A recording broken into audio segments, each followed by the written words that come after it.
Welcome to another Star Wars book review. I'm Zach with a podcast named Tim, and we're going to be covering Star Wars The High Republic, The Rising Storm, which was released on June 29th, 2021, written by Kevin Scott, of course published by Del Rey, and the audiobook was performed by Mark Thompson. That's what I did. I used Audible to do the audiobook, which clocked in at about 15 and a half hours. And we're going to get into some spoilers, so just you've been warned. I will just say before I get into any spoilers, first and foremost, like, share, subscribe to the video, all that good stuff to the channel. And the book was good, really good, really enjoyed it. If you like Light of the Jedi and if you've been going on the High Republic journey, it is obviously something that you should read. I think I think it's my second favorite. I've liked all of the High Republic books so far. I think the Into the Shadows, or wherever it was, the one that was the young adult novel, so far been my favorite.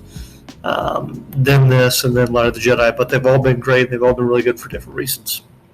But we're going to go ahead and get my thoughts on this. So I'm going to be jumping around the place, general thoughts, spoilers, maybe some predictions for the future. So I really enjoyed this mainly because I thought that in the first book, specifically Light of the Jedi, I didn't have a full appreciation of the Nihl, which of course had been built up as the go-to villain of this era of Star Wars.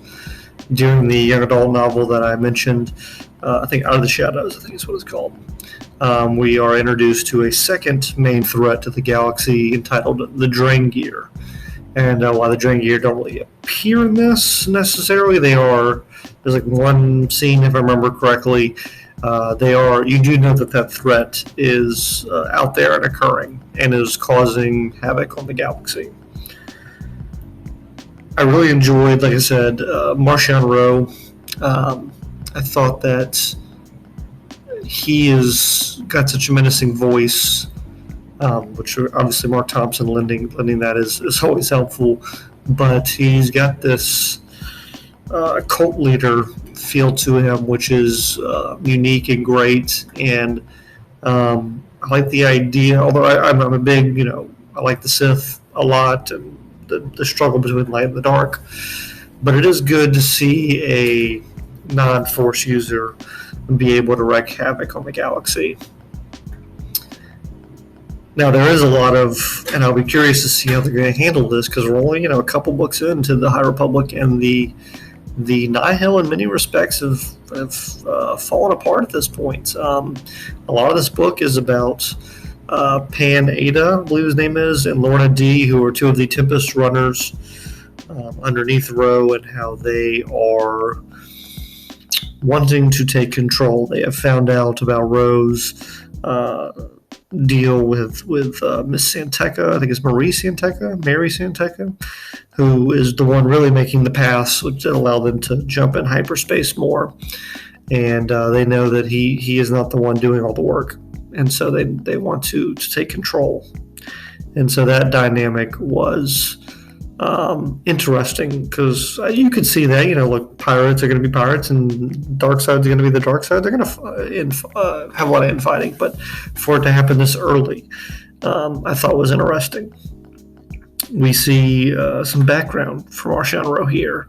He goes, to his home planet and finds something called the Leveler, which we'll get into here in a bit, but it's kind of a weapon of mass destruction in some respects. A lot of the other things I liked about this book in comparison to the other ones was I felt that maybe it's just because of reading the High Republic books, I've been able to learn more about these characters. Light of the Jedi, you're like, there's a bajillion Jedi that are being introduced to you, and new systems and new ideas. It's a lot to take in. But I thought that, and maybe it's because it's the second one, or maybe it's because of this book, but I thought that I had a better appreciation of who the Jedi are at this time, and a better appreciation of the individual characters of the Jedi. Really grown attached to Jedi Man. I thought that, yes, that's his name, Man. Last name is Man. Elzar Man. I thought that he was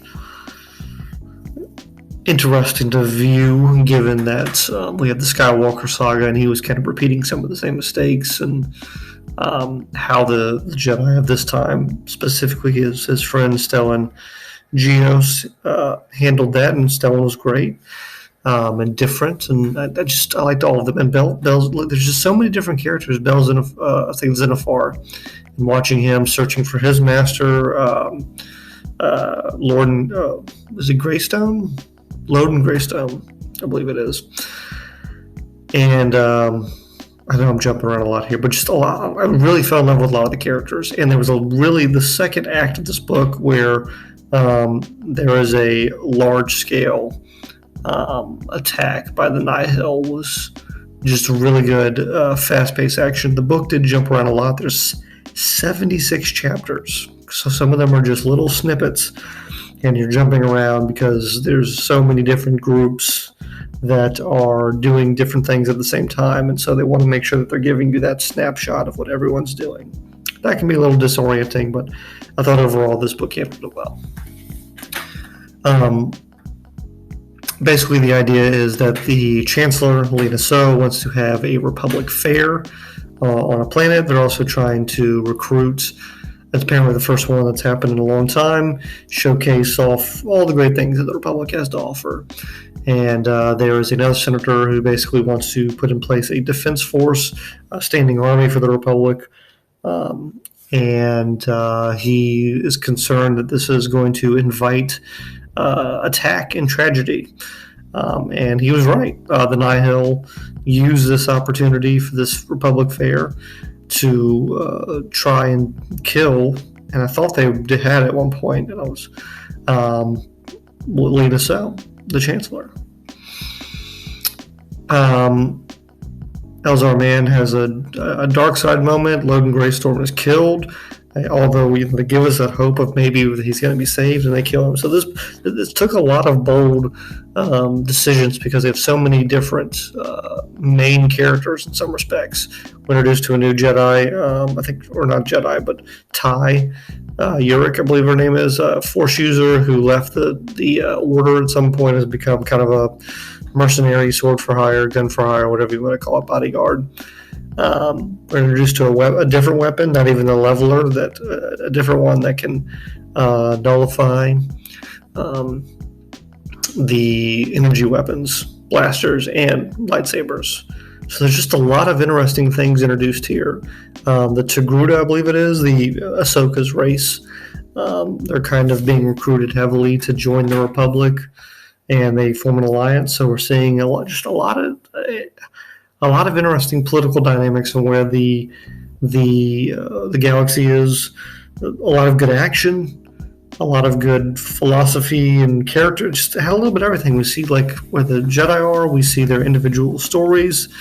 There's just a lot of really good things here. My one big complaint, like I said, it kind of jumps around a bit, and at times you feel like you're still learning the characters. But overall, I'm excited. But let's talk about the leveler, because that's the end of the book, and a big to-do about it. Basically, Marchion Ro has had a plan to find the leveler, which is a weird name. I think it has different names, but that's just what it's called here. And it is, I don't know if it's clearly described, but it unleashes hell when he activates it.